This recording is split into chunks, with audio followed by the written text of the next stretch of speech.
Hello, my friends, and welcome back to Movie Deputy Reviews, where we are talking about a special movie today. Now, you may be wondering what I'm referring to.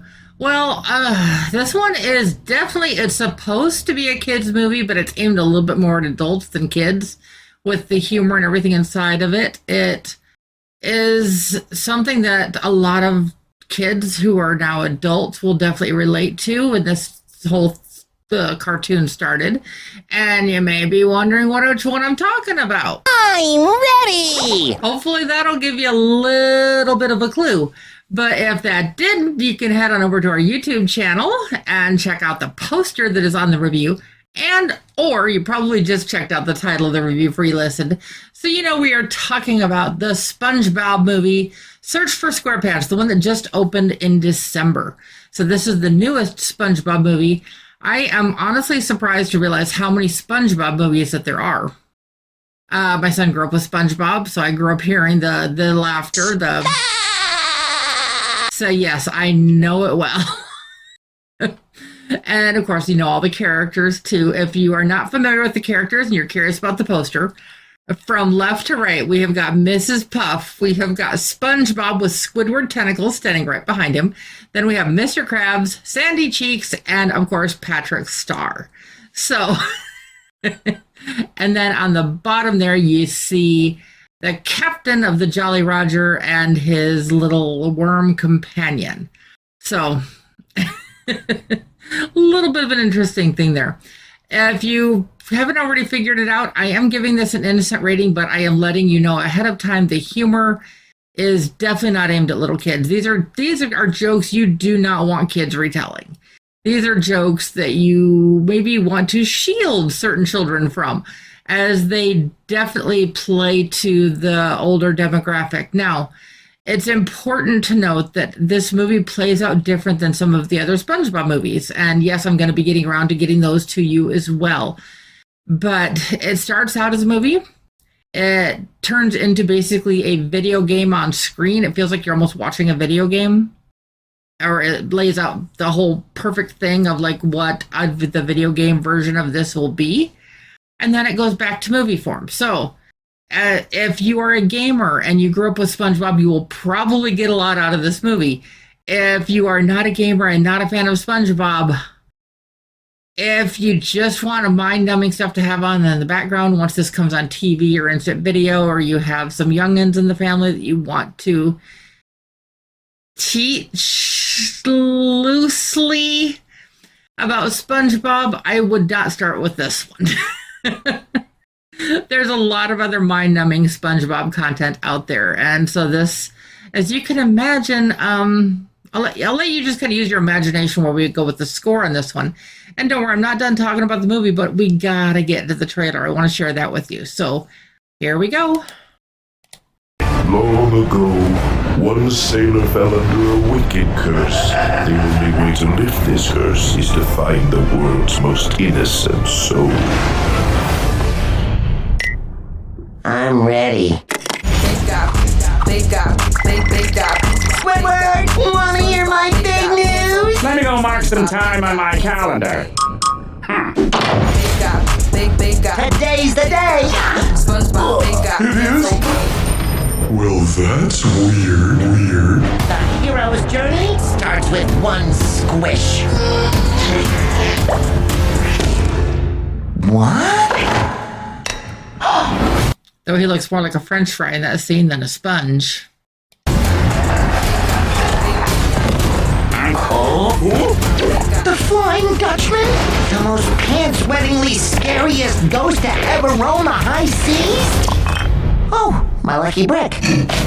Now that is just where the jokes get going. He basically crafts bricks, and they are referred to in the movie as his lucky bricks, but the connotations and as it happened, you definitely know what's going on there. Permission to come aboard, sir! Me too? Only if you put on some pants.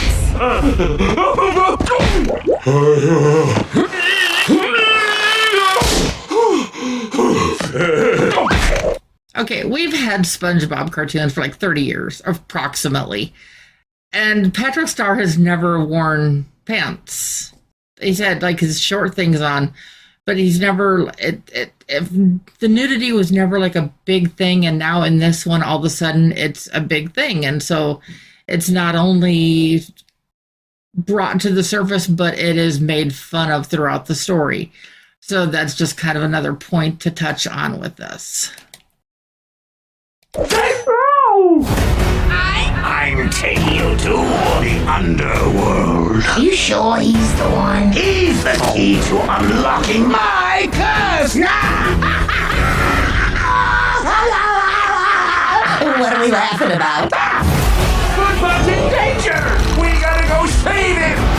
Not bad. The entrance to the underworld is in the most horrible place imaginable. Bikini bottom high. Ew, nice ride. Again, another a joke that is aimed more at adults of like, basically the entrance to the underworld is the local high school. Losers. Don't make me call security. I thought you were a big guy. I am.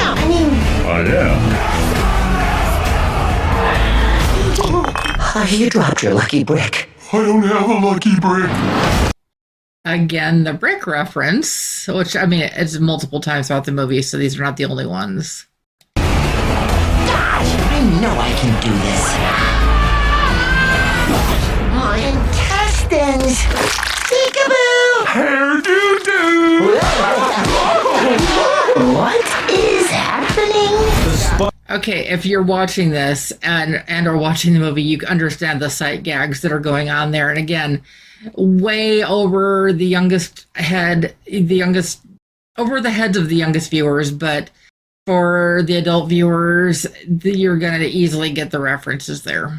SpongeBob movie. Search for Squarepants. See it in 3D. SpongeBob, big guy, pants okay. SpongeBob, Only in theaters December 19th. It says see it in 3D. I'm saying please don't. You're not. This is not so. The only part that'd probably be cool to see in 3D would be the 3D part or the video game portion of it. Now I'm just going to my notes here. So again, just my notes on my phone.